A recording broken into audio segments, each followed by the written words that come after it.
topic is SI approach and equilibrium GDP और equilibrium income. ठीक है, S function, I function already हम detail में पहले पढ़ चुके हैं. ठीक है, यहाँ पे जो मेन है वो हमें ये देखना है कि how S is greater than I and how it's restored to equilibrium, and when I is greater than S, how it restore. ठीक है, हम इसके बारे में यहाँ पे पढ़ेंगे. तो सेम वही सेम एस फंक्शन क्या है? एस फंक्शन क्या है? जो पॉजिटिवली रिलेटेड होता है किसके? वाई के. ठीक है, however at the lower level of income is can be negative. जब देखते हैं कि लोअर ऑफ इनकम है आपका, तो उस समय क्या होगा? आपकी जो सेविंग्स हैं कैन बी नेगेटिव. ठीक है, लेकिन जैसे जैसे आपकी इंक्रीज होगा वैसे वैसे धीरे धीरे करके क्या हो जाएगा, आपकी जो सेविंग फंक्शन है वो भी आपका यहाँ पर चेंज होना स्टार्ट हो जाएगा. सेम उसी के आगे हम अगर बात करते हैं आई फंक्शन की, तो जो हमारा एक की मतलब हमारी इनकम अगर इंक्रीज भी हो रही है तो हमारी जो सेविंग्स, हमारा जो इन्वेस्टमेंट होता है, ठीक है, हमारा जो इन्वेस्टमेंट होता है वो आपका सेम रहता है. ठीक है, उसमें कोई चेंजेस नहीं होता है. तो क्या हम कहेंगे यहाँ पे कि दैट इज ऑटोनोमस इन्वेस्टमेंट. ठीक है, जब हमारा जो हमने जैसे हमारी जितनी भी हमारी इनकम इंक्रीज हो रही है तब भी हमारा जो एक इन्वेस्टमेंट है वो एक बैलेंस रहेगा, रिमेन सेम रहेगा, नो चेंजेस ऑन इन्वेस्टमेंट. ठीक है, that is autonomous investment. And the second thing आपको ये भी ध्यान रखना है कि इस कंडीशन में हमारे पास क्या होता है कि हम क्या कहते हैं कि ये जो कंडीशन होती है हमारे पास, जब आपका ये एक्स एक्सिस है ना, तो सब में सेम रहने वाला है. हर इनकम में, कितनी भी इनकम है, हर इनकम में वो सेम ही है. अगर सेम ही है, सेम का मतलब क्या होगा हमारे पास? सेम रहने का मतलब है कि अगर मान लीजिए 20 है तो इन ईच लेवल, ठीक है, हर लेवल में ये क्या है, ये आपका हर लेवल में आपको ये 20 नजर आएगा. 20 नजर आने का मतलब हमारे पास क्या है? 20 नजर आने का मतलब क्या है कि ओ एक्सेस क्या है? It is horizontal straight line. ठीक है, तो हमको ये यहाँ पर रिप्रेजेंट करता है. ठीक है, देन हम इसको वैसे रीड कर चुके हैं. ठीक है, तो आपको मुझे लगता नहीं है इस बार कंफ्यूजन होने वाला है. सेम आपकी ये इनकम हो गई है. ठीक है, हमने कहा इनकम हमारी इतनी है, कंजप्शन हमारा इतना है, सेविंग्स आपकी इतनी है एंड आपका इन्वेस्टमेंट इतना है. ठीक है, तो इस कंडीशन में हमने यहाँ पे क्या देखा? Where S is equals to I. ठीक है, दोनों कंडीशन हमको यहाँ पर नजर आ रही है. ठीक है, तो यहाँ पे क्या हो गया आपका, मतलब अगर हम ये इसको थोड़ा सा डिस्क्रिप्शन में उसमें बताते हैं. अभी पहले हम लोग ऐसा ही अप्रोचेस पढ़ लेते हैं, देन उसके बाद फिर हम इसको जो है दोबारा से इस पर आएंगे. ठीक है, आपके शेड्यूल में, तो वो ज्यादा इजी रहेगा समझने के लिए.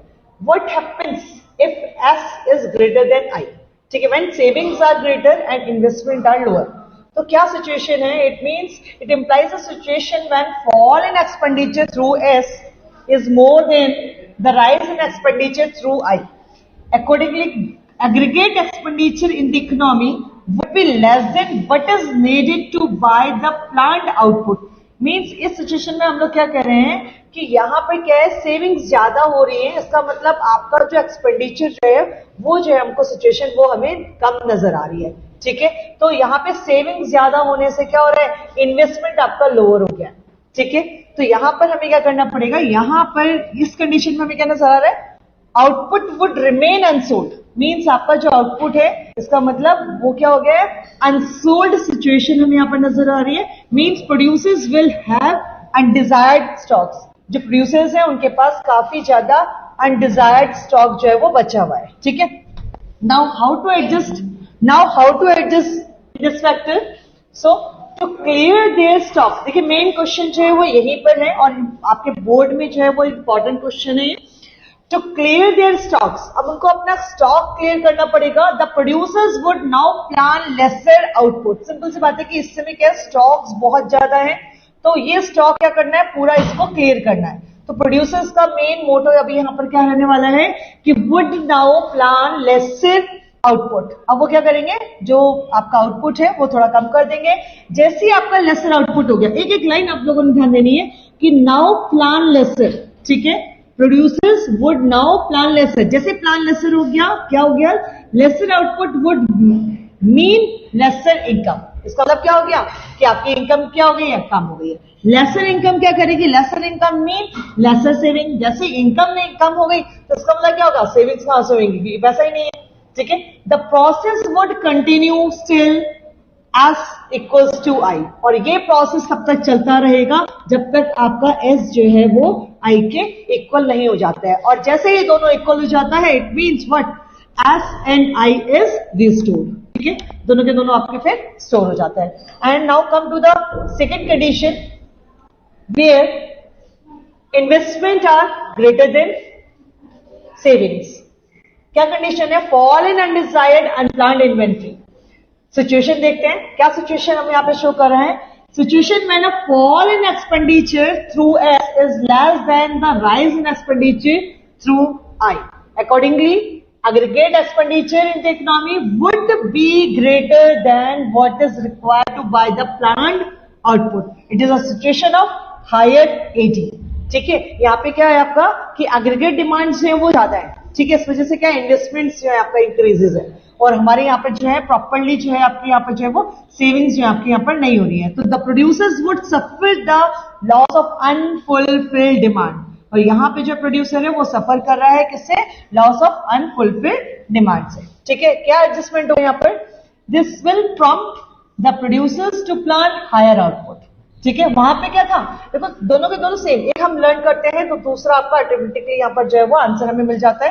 तो ये वाली कंडीशन में हमको क्या करना है, यहाँ पर क्या हो जाएगा, हायर आउटपुट करना पड़ेगा, जबकि उस कंडीशन में हमने क्या देखा था, जब सेविंग्स हमारी हायर थी तो हमें लेस करना पड़ा था।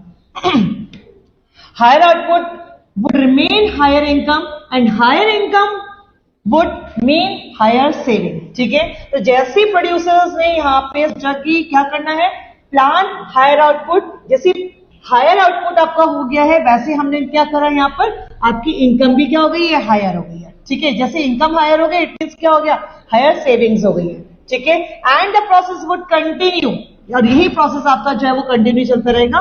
कंटिन्यू करते करते एक टाइम ऐसा आएगा कि आपका जो सेविंग है, जो एस है इक्वल्स टू आई हो जाएगा। इट मीन्स क्या हो गया, दोबारा से S I equal to I restored हो जाएगा।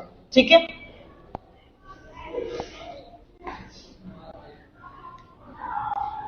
अभी फिर हमने जो कंडीशन देखी, ठीक है, तो ये तो हमारे पास दो कंडीशंस हो गई। अगर हम इसी को ग्राफ पे देखते हैं, इसी को हम शेड्यूल में देखते हैं, शेड्यूल में हम लोग क्या देखेंगे, देखो अभी हमने यहाँ पे देखा कि हमने कहा कि बोथ आर इक्वल।